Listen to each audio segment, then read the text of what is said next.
우선은 마이크로 컨트롤러는 거창한 단어가 왜 필요한지 대해서부터 알아보겠습니다. 우선 마이크로 컨트롤러는 여러분들이 찾을 수 있는 모든 종류의 간단하고 작은 미니 컴퓨터의 한 종류. 밑에 보이는 선풍기도 들어가고요. 일상생활에 사용하는 그 리모컨에도 들어갑니다. 마이크로 컨트롤러는 MCU라고 부르기도 하고요. 그래서 마이크로 컨트롤러와 입출력 모듈을 하나의 칩으로 만들어 정해진 기능을 수행하는 컴퓨터를 뜻합니다. 근데 마이크로 컨트롤러라는 거를 처음 들었으니까 조금 헷갈리실 텐데, 이 마이크로 컨트롤러를 좀 한국어로 변경을 한다면 좀 의역해서 한국어로 바꾸자면 그 초소형 제어 장치가 되겠습니다. 그래서 저희가 예전에는 버튼식, 기계 로터리식, 전자 터치식, 리모컨 선풍기식이 있는데요. 이 중에서 그 마이크로 컨트롤러가 들어간 것은 이 세 번째와 네 번째가 되겠습니다. 이거는 추후에 보시도록 하겠고요. 이 버튼식 같은 거는 안에 기계식으로 되어 있어서 버튼을 누를 때마다 동작을 했습니다. 그런데 시간이 꼭 필요할 때가 있었는데요. 선풍기를 오래 틀면 죽는다, 이런, 선풍기를 틀고 자면 죽는다, 이런 소리가 있었죠.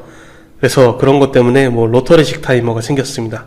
그런데 이게 틱틱틱틱 이런 소리가 나다 보니까 이거를 무소음식으로 바꾸기 위해서 마이크로 컨트롤러를 넣었습니다.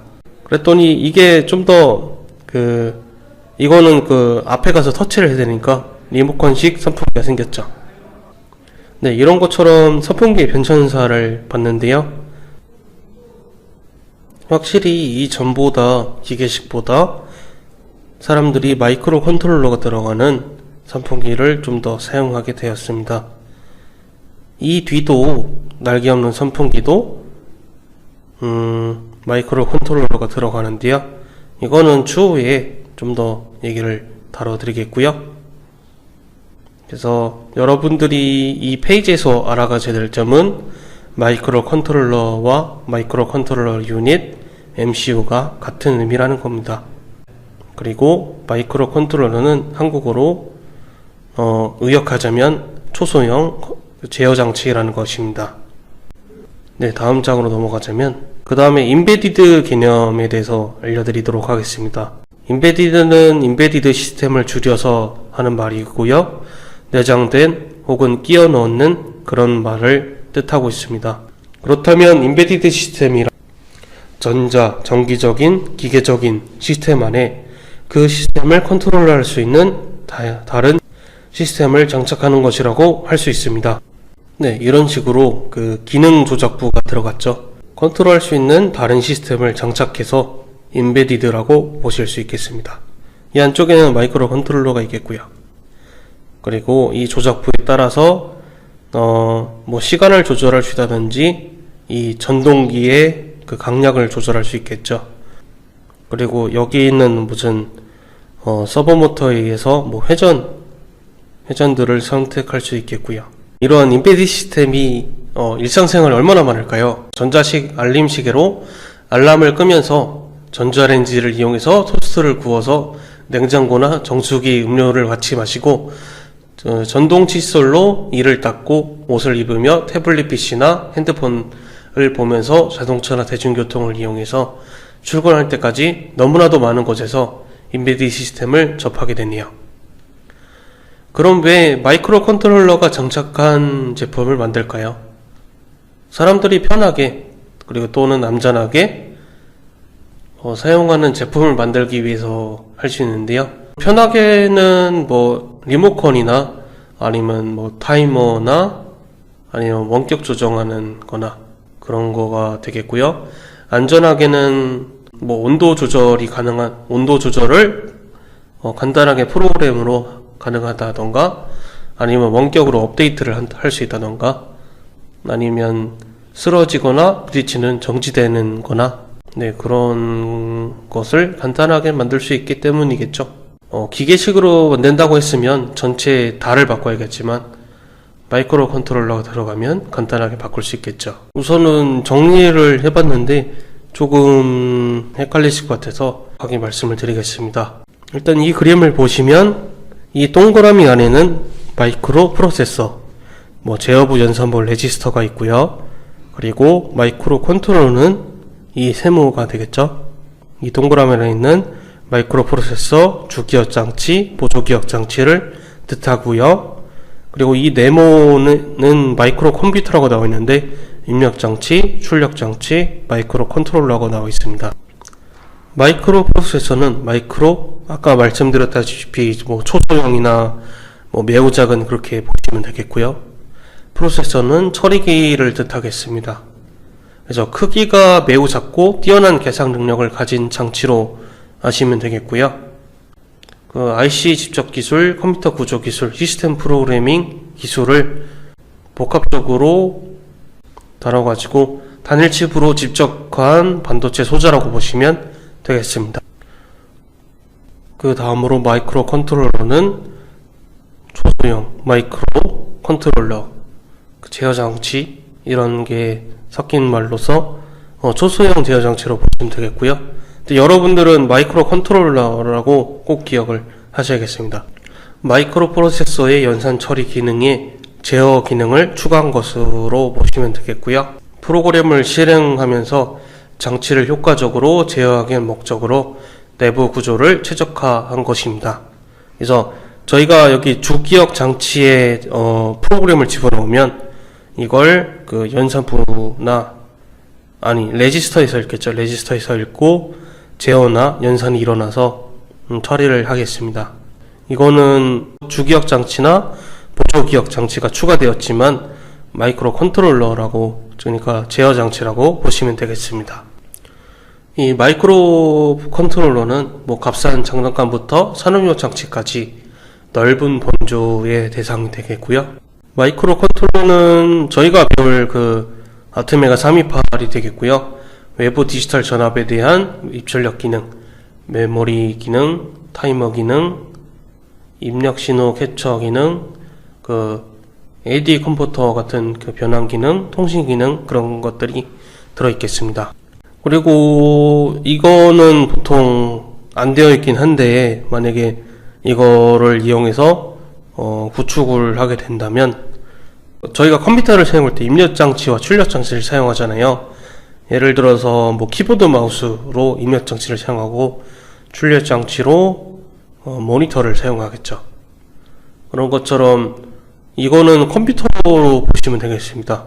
컴퓨터랑 똑같은 거냐 이렇게, 컴퓨터는 CPU라고 해서 연산만 하는 녀석이 따로 있습니다. 근데 마이크로 컴퓨터 같은 경우는 이 모든 컴퓨터에 있는 모든 것들 있죠. 보조기억 장치, 제어 장치, 주기억 장치, 연산부 이런 것을 바꿀 수 없이 한 일체형으로 한 패키지 안에 들어 있습니다. 그러니까 검은색 무슨 플라스틱 같은 거에 다 들어 있습니다. 거기에 입력 장치랑 출력 장치도 또 추가적으로 들어간 것이 마이크로 컴퓨터라고 보시면 되겠습니다. 그래서 일반적으로 사용을 안 하고요. 산업용에서만 사용을 합니다. 그리고 추가적으로 MPU라는 게 있는데, MPU는 마이크로 프로세서 유닛의 약자고요. 이런 마이크로 컴퓨터랑 비교해서 컴퓨터 핵심 기능인 기계어를 해석하고 연산을 수행하는 기능에 중점을 두고 있습니다. 그렇기 때문에 램이나 롬이나 입력 장치, 출력 장치를 추가해 주지 않으면 작동이 불가능합니다. 이렇게 해서 마이크로 컴퓨터, CPU, 마이크로 프로세서 유닛 이렇게 차이에 대해서 알아보았습니다. 저희는 마이크로 컨트롤러 중에서 AVR의 아트메가 328이라는 MCU에 대해서 알아볼 겁니다. 우선 AVR이라는 단어 의미에 대해서 설명을 드리겠습니다. 1996년 아트멜사에서 개발된 하버드 구조로서 8비트 RISC 단일칩 마이크로 컨트롤러입니다. 출시 당시 AVR은 프로그램을 저장하기 위해서 이용한 메모리 방식을 다른 마이크로 컨트롤러처럼 롬, EEPROM, EPROM 등을 사용하지 않고 단일 칩 플래시 메모리를 사용해서 최초의 마이크로 컨트롤러 중 하나입니다. AVR은 6개의 기본 모듈으로 되어 있습니다. 이 중에서 이번 강의에 다룰 모델은 타이니 AVR, 메가 AVR이 되겠습니다. 이 타이니 AVR은 AT 타이니 시리즈로서 0.5에서 8K 프로그램 메모리를 가지고 있고요. 이에 반해서 그 메가 AVR은 8에서 256KB를 가지고 있네요. 그리고 핀 개수도 6에서 32인데 반해 그 메가 AVR은 28에서 100핀을 가지고 있네요. 그리고 메가 AVR은 그 확장된 명령어 집합을 가지고 있습니다. 그래서 곱셈 명령어, 큰 프로그램 메모리 처리를 위한 명령어 집합이 있습니다. 그리고 제한된 주변 장치와 확장된 주변 장치가 나오는데요. 타이니 AVR 같은 경우는 UART 같은 게 많은데 HPI나 I2C가 좀 적은 편입니다. 그리고 메가 AVR은 아무래도 핀수가 차이가 나기 때문에 한 4배 정도가 더 많더라고요. 그렇게 보시면 되겠습니다. 그래서 좀 페리페럴이 좀 더 많다, 그렇게 보시면 되겠습니다.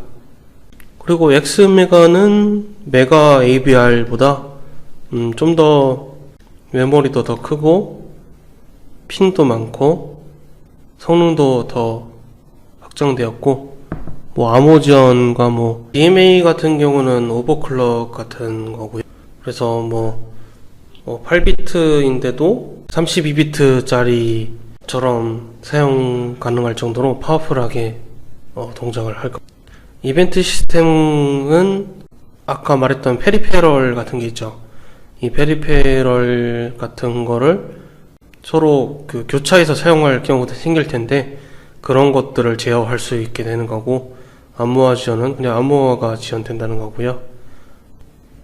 그리고 이거는 좀 더 추가된 지원 사항을 뜻하는 것 같은데, 그 메가 AVR 기반으로 다른 AVR 계열에서 찾을 수 없는 LCD 제어, USB 제어, 진화된 PWM, 캔은 그 자동차 쪽에서 통신하는 그런 I2C나 SPI 같은 통신 방식으로 읽으시면 되겠고요.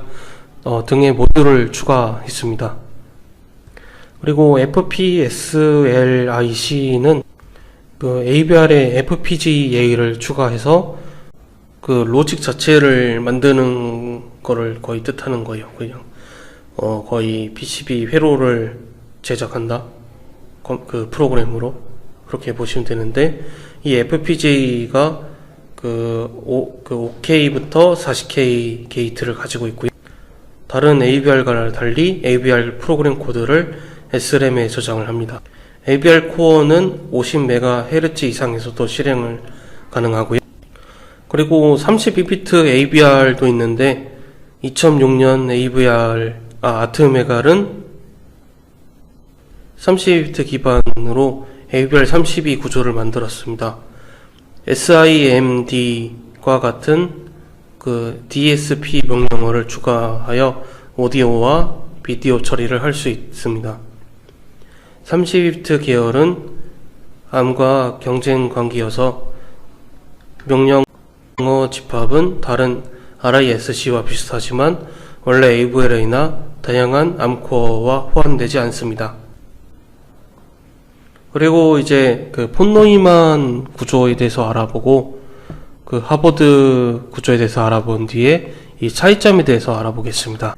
이미 다 갖춰졌는데 이걸 왜 배우냐 하실 텐데, 이걸 이해하시면 하드웨어 구조를 이해하기가 더 편리해서 조금 설명을 드리겠습니다. 지금 위에 보이시는 게 폰 노이만 구조라고 해서 지금 컴퓨터에서 사용하고 있는 구조인데요.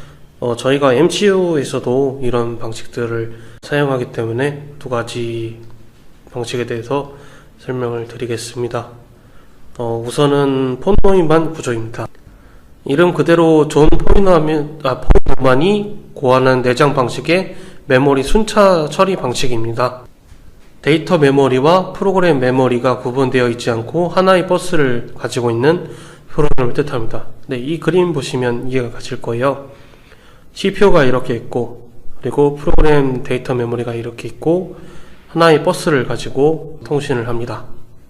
CPU가 이렇게 있고, 그리고 프로그램 데이터 메모리가 이렇게 있고, 하나의 버스를 가지고 통신을 합니다.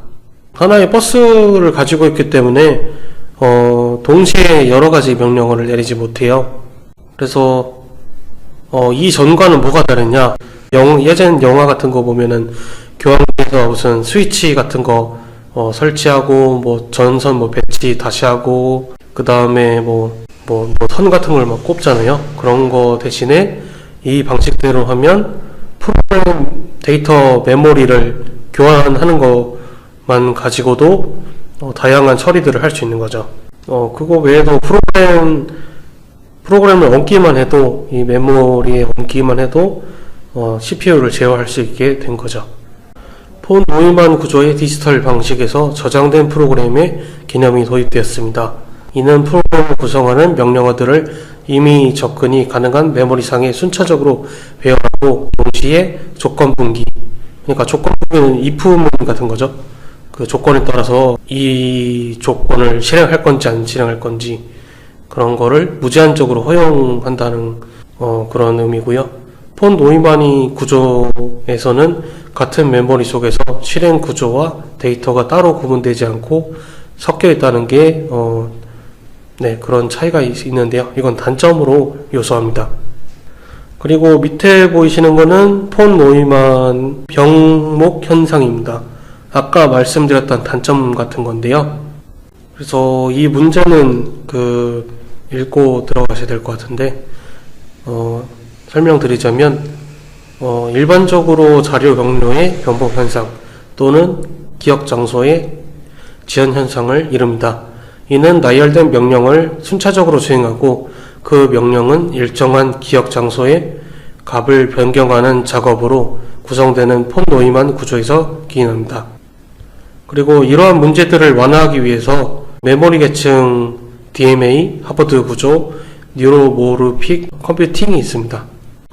이것도 이 하버드 아키텍처도 이름 그대로 하버드에서 제작을 했습니다. 명령용 버스와 데이터용 버스가 분할되어 있죠.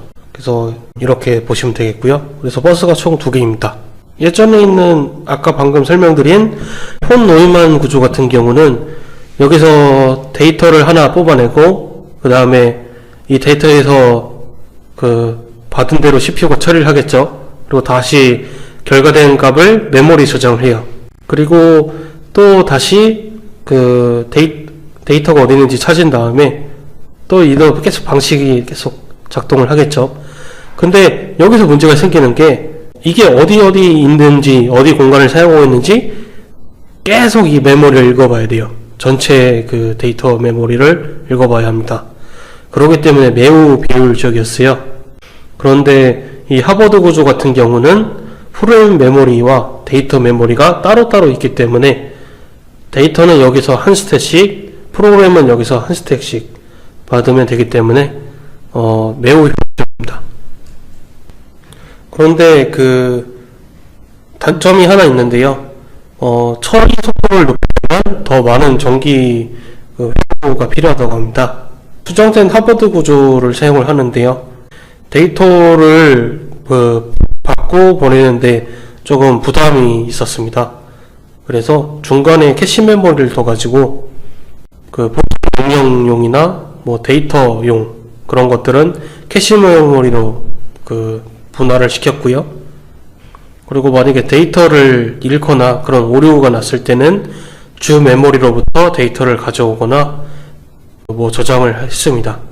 현재 사용하고 있는 에이블의 칩은 이게 효율적이어서 이걸 사용을 하고요.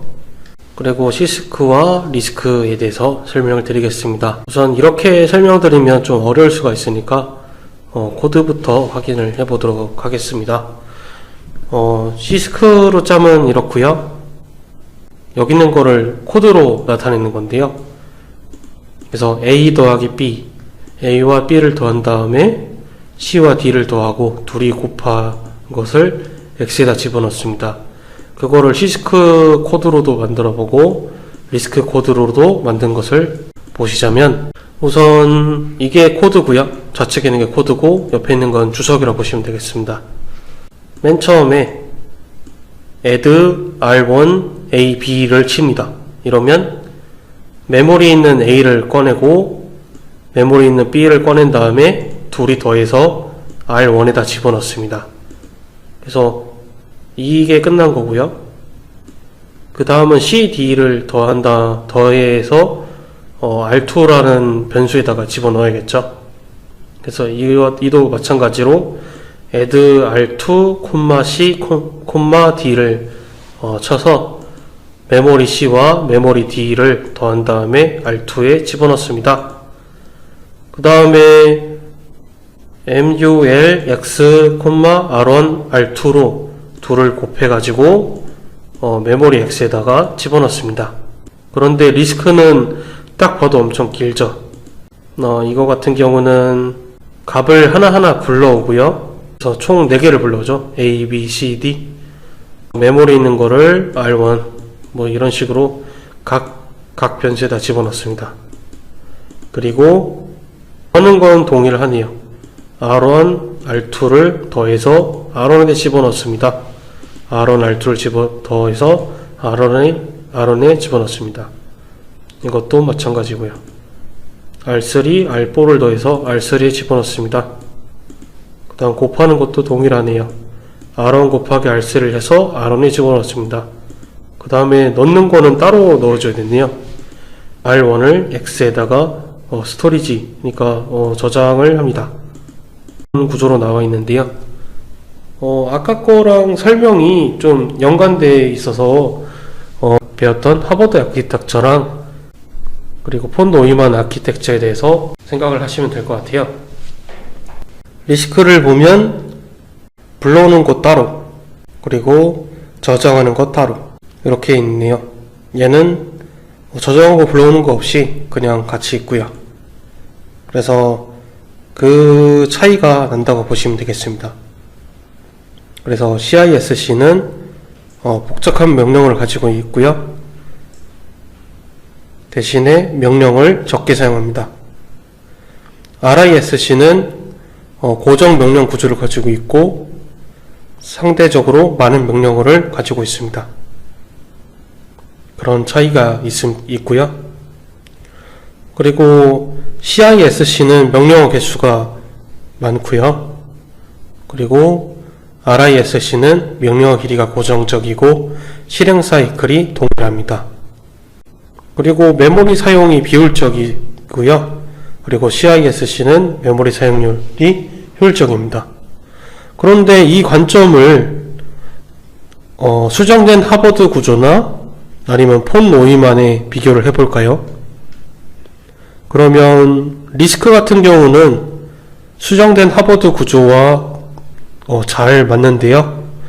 폰 노이만 구조랑은 잘 안 맞겠죠. 왜냐하면 한 번에 데이터를 가져오기 위해서 전체를 또 확인해야 되는 수고로움이 있으니까 어차피 짜야 될 거는 어차피 그 한 번씩 다 읽어보야 할 거는 차라리 CISC로 한 번에 처리하고 한 번에 그 코딩이 끝나는 그 아까 명령어가 간단한 CISC가 좀 더 효율적이겠죠. 네, 폰 노이만은 CISC가 더 효율적이고 여기 표에도 좀 더 맞는 표현이 되겠죠. 근데 RISC는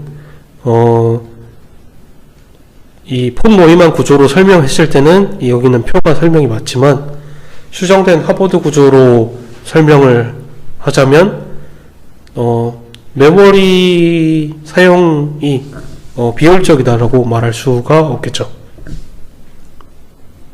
네, 그런 차이가 있어서 AVR은 수정된 하버드 구조와 리스크를 사용한다는 것을 알아주시면 되겠습니다.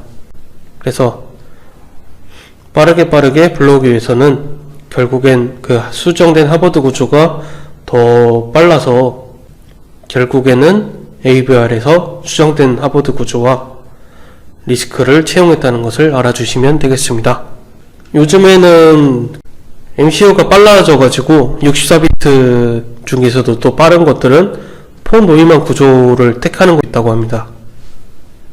그래서 무조건 이게 정답이다 라고 말할 수는 없고 각 차이점에 대해서 효율적이고 비효율적인 것을 아시면 되겠습니다. 마이크로 컨트롤러의 세부적인 구성 요소에 대해서 확인드리도록 하겠습니다. 마이크로 컨트롤러는 크게 프로그램 메모리, 코어, 데이터 메모리로 나눠져 있습니다. 이 세 개로 구분되어 있고요. 프로그램 메모리는 CPU가 어떤 동작을 할지에 대한 프로그램 명령어 저장을 합니다. 프로그램 메모리 크기는 CPU가 수행해야 할 명령어 개수를 의미합니다. 해야 할 동작이 복잡하거나 명령어를 많이 써야 한다면 프로그램의 크기가 큰 마이크로 컨트롤러를 선택해야 합니다. 코어인 CPU는 프로그램 메모리에서 명령어를 가져와서 명령어를 수행합니다. 명령어 수행 후 만들어진 임시 데이터는 SRAM에 저장을 합니다. 사람의 비교하면 두뇌와 같은 역할을 하고요. 코어가 연결된 오실레이터는 코어가 작동하기 위해서 엔진 같은 역할을 합니다. 오실레이터는 흔히 클럭이라고 하고요. 클럭 조건수에 따라 코어 CPU를 얼마나 빠르게 동작할 수 있는지 결정을 할 수 있습니다. 데이터 메모리입니다. 데이터 메모리는 SRAM을 사용을 하고요. 데이터 메모리 수행 결과, 데이터 메모리는 명령어가 수행된 후 결과 값을 저장하는 데 사용을 합니다. 예를 들어서 템포는 3 더하기 5는 명령어가 실행되어서 필요한 결과가 만들어지면 그 결과값은 SRAM에 저장되게 됩니다. 그래서 여러분들이 아두이노가 좀 익숙하실 테니까 아두이노로 말씀을 드리자면, 프로그램을 저장할 때는 플래시 메모리에 저장이 됩니다. 이 프로그램 메모리에 저장이 되고요. 그 다음에 저희가 데이터를 사용한 후에 뭔가 처리된 결과값이 나온다던가 아니면 변수가 생긴다던가 하면 이 SRAM에 저장이 됩니다. 그리고 저희가 볼라타일이라는 아두이노 변수에 대한 무슨 전기를 드린다고 하면 이 SRAM에 저장이 됩니다. 그래서 이걸 잘 사용하셔야지 데이터 관리를 좀 더 잘 하실 수 있겠습니다. 그리고 여기 데이터 메모리에 대해서 좀 더 설명을 드리자면, 주변 장치, 그러니까 페리페럴이라고 부르는 GPIO, ADC 타이머, EEPROM, SPI, I2C, UART 등등 CPU와 SRAM 사이에 연결된 데이터 버스들이 있습니다. 여기는 하나, 둘, 셋, 넷, 다섯, 일곱, 여덟 8개의 데이터 버스가 있고요. 그래서 이 8비트로 구성된 8비트 마이크로 컨트롤러라고 부르거든요. 이 버스 수에 따라서. 그래서 이걸 공보로도 이용이 가능합니다. 근데 다른 걸 쓰고 있을 때는 이 버스를 사용할 수가 없고요. 한 번에 그냥 처리되는 데이터가 8비트인 것만 그냥 이해를 하시면 되겠습니다. 이 버스 수에 따라서 8비트, 16비트, 32비트 이렇게 구분을 하고요. 그리고 이제 SRAM, 비발성 메모리 그렇게 설명을 드리겠습니다. 그래서 저희가 여기에는 어떤 프로그램이 들어가고 여기는 어떤 데이터가 들어가는지 설명을 드렸습니다. 그리고 버스는 어떤 차이가 있는지에 대해서 설명을 드렸고요. 우선적으로 여기는 SRAM에 대해서 설명을 드리자면, SRAM은 여기 보시면 볼라테일이라고 써져 있죠. 볼라테일을 검색해보면 휘발성 메모리입니다. 그리고 플래시 메모리 같은 경우는 논 볼라타일이라고 해가지고 비휘발성 메모리이고요. 그래서 저희가 아두이노를 껐다 키면 플래시 메모리에 저장되어 있는 데이터들은 말짱한데 데이터 메모리인 SRAM 같은 경우는 초과가 됩니다. 여기 안에 제가 변수나 숫자, 문자 이런 데이터들이 있다고 말씀을 드렸었죠. 그래서 이런 것들이 사라진다라고 이해를 하시면 되겠고요. 플래시 메모리는 저희가 주로 사용하는 SD 카드, SSD 카드, 하드디스크, CD, DVD 같은 거로 보시면 되겠고요. 이 마이크로 컨트롤러에 있는 플래시 메모리는 수백 바이트부터 수 메가바이트까지 다양하게 있습니다. 그래서 여러분들이 프로그램을 업로드 하실 때 대부분 이 큰 공간을 그냥 데이터만 넣는 용도로만 사용을 하는데, 저희가 코딩을 돌리기 시작하면 이 SRAM에 쌓이는데 이 공간이 얼마 되지가 않습니다. 이 SRAM과 롬 차이가 어마어마하게 크다는 걸 보실 수 있는데요. 램 같은 경우는 128바이트 밖에 안 되는데 롬 같은 경우는 4K바이트나 됩니다. K는 1000을 뜻하는데요. 그래서 얘는 4000바이트, 얘는 128바이트. 그래서 여러분들이 코딩 하실 때 이 조그만한 SRAM에서 돌리시는 게 아니라 용량이 많이 드는데 적게 호출을 하는 것들은 플래시 메모리나 다른 EEP롬에 저장을 하시는 것을 추천드립니다. 그리고 마이크로 컨트롤러의 핀수가 적거나 기능이 적을수록 프로그램 메모리 크기가 작고요. 마이크로 컨트롤러의 핀수가 크고 기능이 많을수록 프로그램 메모리 크기가 크다는 직관적인 차이가 있습니다. 그리고 휘발성 메모리인 SRAM인 볼라타일은 전원이 입력되지 않으면 데이터가 사라집니다. 아까 말씀드린 것과 같고요. 통상 전원이 입력되었을 때 값은 unknown 상태입니다. unknown 상태는 SRAM이 각 비트 값이 1이 될 수 있고 0이 될 수 있음을 뜻합니다. 따라서 전원이 입력되었을 때 반드시 SRAM 데이터를 초기화시켜 주셔야 합니다. 일반적으로 마이크로 컨트롤러의 핀수가 적거나 기능이 많을수록 데이터 메모리가 작고, 마이크로 컨트롤러의 핀수가 크고 기능이 많을수록 데이터 메모리 크기가 커지게 됩니다. 이것도 아까와 같이 직관적이고요. 데이터 메모리 크기는 프로그램 메모리에 비해서 약 10분의 1 이하로 내장되는 경우가 대부분입니다. 단 영상이나 이미지 처리를 목적으로 만들어진 마이크로 컨트롤러는 SRAM이 플래시 메모리에 비해서 크게 내장된 경우가 있습니다. 또는 SRAM 이외에 별도 메모리가 있는 경우가 있는데요. DDR 메모리가 있는 경우가 있습니다. 지금부터는 아트메가 328이라는 MCU에 대해서 알아보도록 하겠습니다. 여기 있네요. 저희가 아두이노 우노에서 있는 칩을 가까이 보면 아트메가 328이라고 나와 있습니다. 그래서 해당의 핀 맵은 이렇게 나와 있고요. 보면 리셋도 있고 디지털 핀 제로, 또 저희가 흔히 보였던 거네요. 그런 것도 있고, 여기 겉에는 아두이노 키고요. 안에 보시면 저희가 익숙하지 않은 PC6, PD0, PD1, PD2 이런 식으로 되어 있습니다. 다른 기능들도 옆쪽에 써져 있고요. 그렇게 이해하시면 되겠고요. 동작 전압은 1.8에서 5.5V 정도 되고요. 핀 수는 28개입니다. 비트는 8비트고요. 그래서 8비트 MCU라고 부르시면 되고, 입출력 가능 핀은 23개입니다.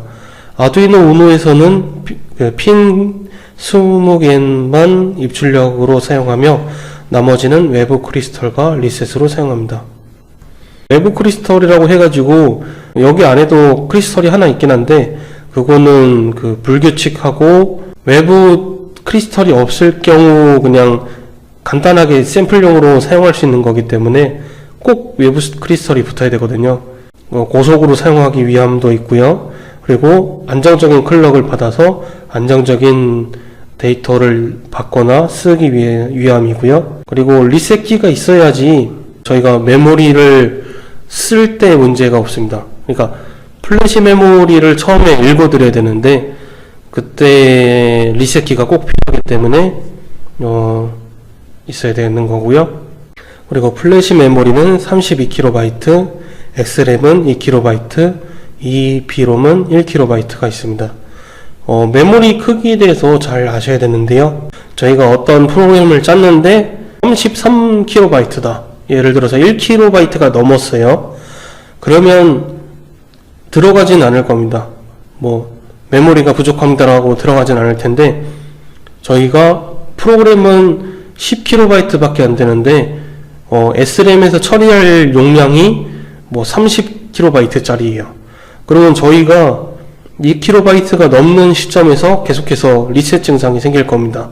그래서 저희는 이 SRAM 크기를 잘 알고 있어야 됩니다. 그리고 EEPROM은 별로 잘 사용하지 않다고 제가 들어가지고, 그리고 동작 주파수는 0에서 20MHz입니다. 여러분들이 사용할 크리스털을 구매하셔가지고 달아주시면 되겠고요. ADC 채널은 6개고요. ADC 같은 경우는 아날로그를 디지털로 컨버터하는 그 채널 수입니다. 그게 6개고요. 해상도는 10비트입니다. PWM 채널은 6개입니다. PWM은 펄스 위드스 모듈레이션의 약자고요.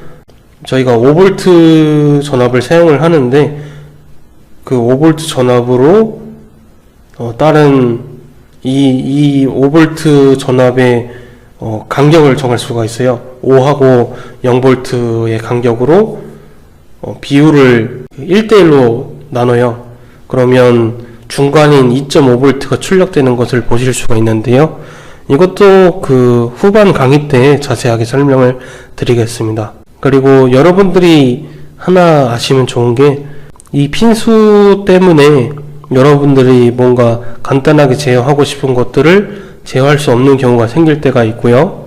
그리고 여러분들이 사용할 수 있는 핀에다 핀을 집어넣는데, 그 핀이 알고 봤더니 플래시 핀이라던가 아니면 리셋 핀이라던가 그런 문제가 생길 수도 있기 때문에 충분한 테스트를 한 후에 여러분들이 사용을 하시는 것을 추천드립니다. 제가 방금 아트메가 328이라고 말씀을 드렸는데, 정확하게 보시면 아트메가 328P-PU라고 써져 있습니다. 아트메가 328 다음에 붙은 거는 피코 파워의 약자로서 대기 모드에서 소비 전력을 줄인 328보다 개선된 버전입니다. 두 번째 그 -PU는, 거기서 P는 PDIP를 뜻하고요. 플라스틱 듀얼 인 라인 패키지 형태의 약자를 뜻하고요. U는 친환경적인 무연이라는 뜻을 뜻합니다. 여기 보시면 무슨 버튼도 있고 ISP라는 것도 있고요. 그리고 여기 보시면 클럭도 있고, 클럭을 보조해주는 2개의 콘덴서가 있습니다. 그래서 여러분들이 앞으로 회로를 꾸미실 때 이런 식으로 꾸미게 되겠고요. PCB로 만든다고 하면 이렇게 만들어 보실 수가 있겠습니다. 이를 이용한 키트도 판매를 하고요. 아니면 이 회로가 공개가 된 것들이 많이 있으니까 그걸로 PCB를 떠보셔도 괜찮을 것 같고요.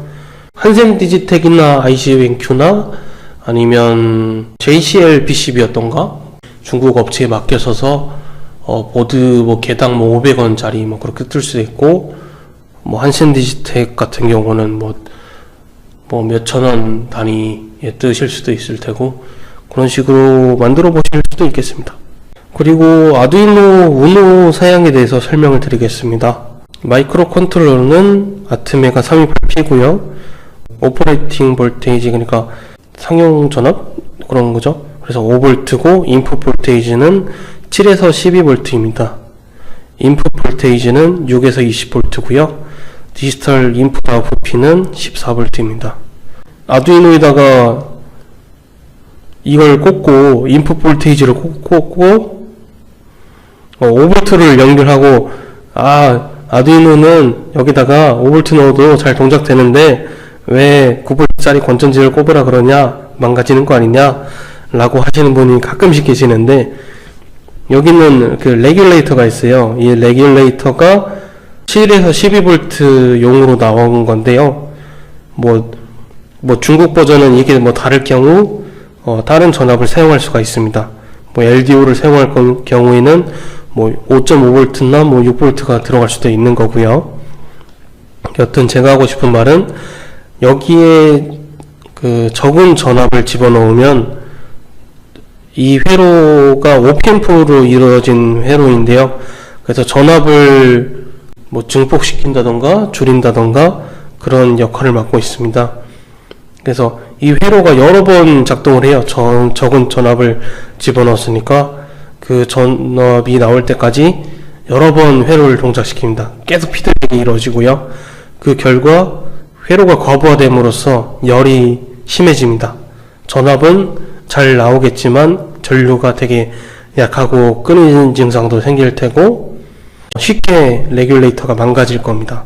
그렇기 때문에 레귤레이터를 사용하실 때는 한 번씩 실험을 해보시면서 이때는 이렇구나 저때는 저렇구나 한번 알아보시는 것을 추천드리고요.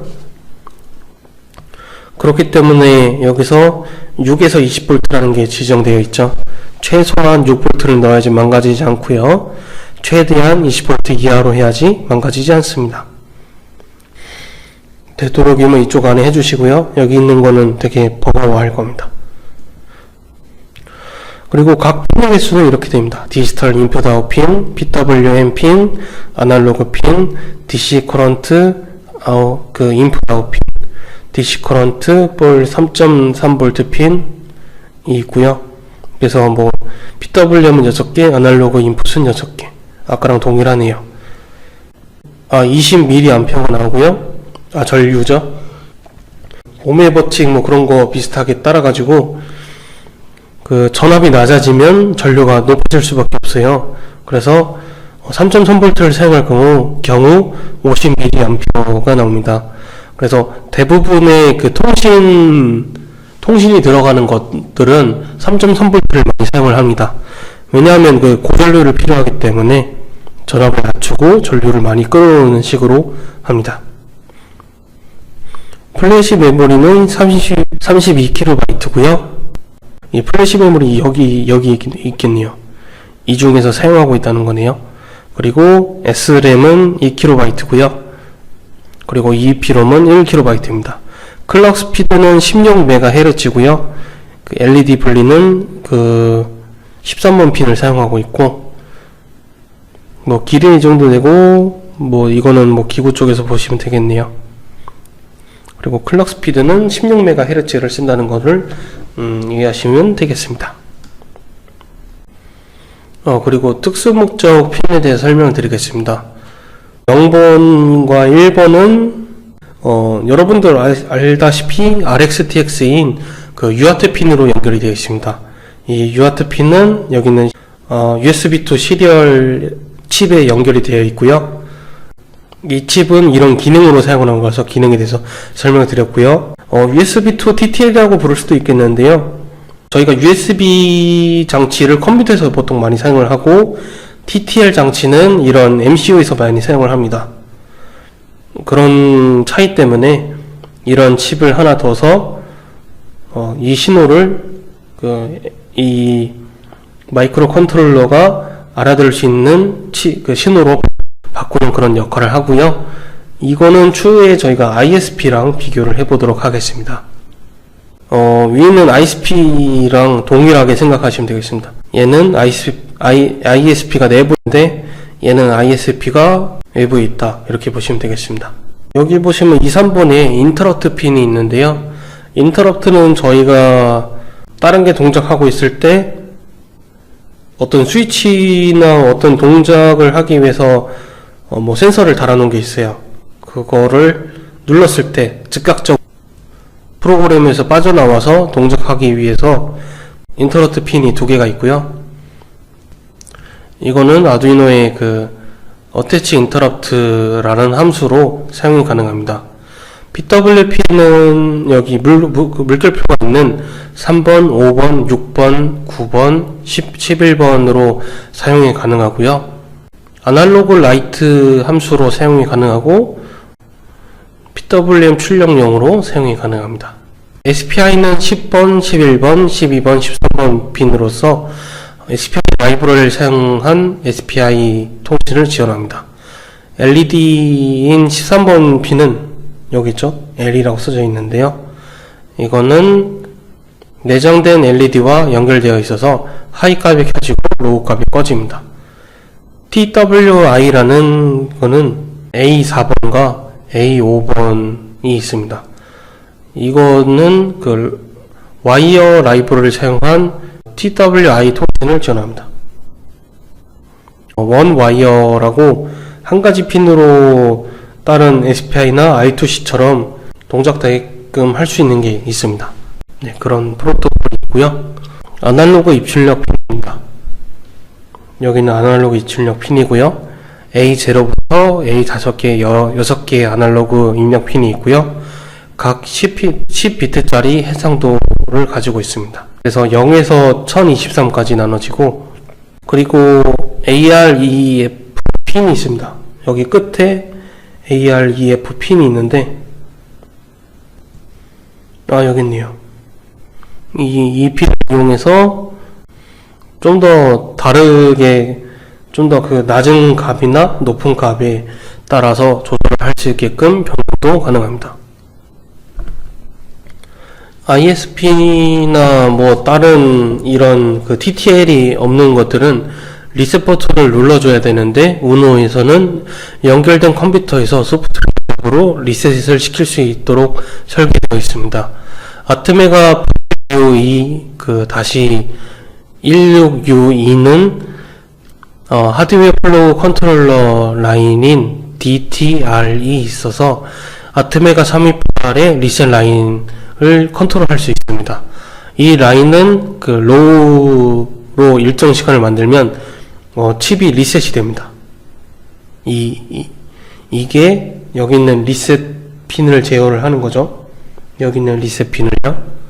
리셋 사인은 그냥 그 15옴 정도, 115옴 정도 저항을 5V로부터 연결을 하면 된다고 합니다.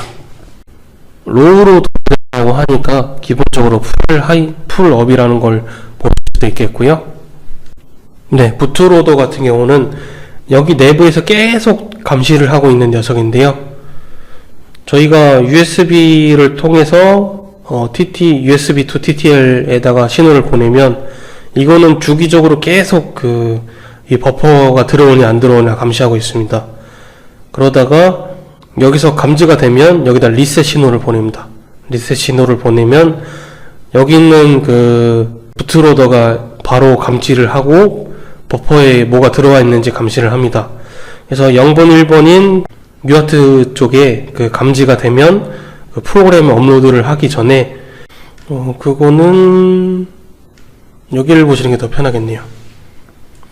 리셋이 발생되면 아두이노 그 칩에서 그 중에서 아트메가 328 그 P-PO 칩에서 새로운 코드가 업로드 되기를 기다리고 있습니까? 라고 이런 뭐 조건이 있다고 합니다.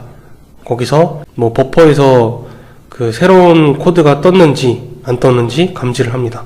떴으면 기존 코드를 삭제하고 새로운 코드를 업로딩합니다. 만약에 아니면 그 타이머가 1초를 경과했는지 안 했는지를 따져서 계속 이 루프를 타겠고요. 만약에 아니라고 하면 만약에 맞다고 하면 타이머 리셋 후에 1초 경과 후에 업로드가 되어 있는 코드로 이제 실행을 바로 합니다.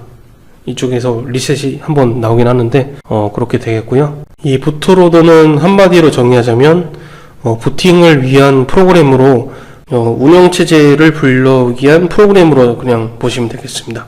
그래서 일단 컴퓨터의 의미로서는 바이오스에서 부트로더를 통해서 커널이 연결이 되고요. 이 커널에서 운영체제가 업로드가 됩니다. 아두이노에서는 이렇게 되겠네요. 아두이노 업로드를 하면 USB to 마이크로 B로 연결이 되어 있어요. 그래서 이쪽으로 USB 드라이버로 받고요. 그리고 TTL이라는 로직을 통해서 USB에서 UART로 변환이 됩니다. 그래서 여기는 일반 선이 되겠죠. 일반 선으로 연결되고,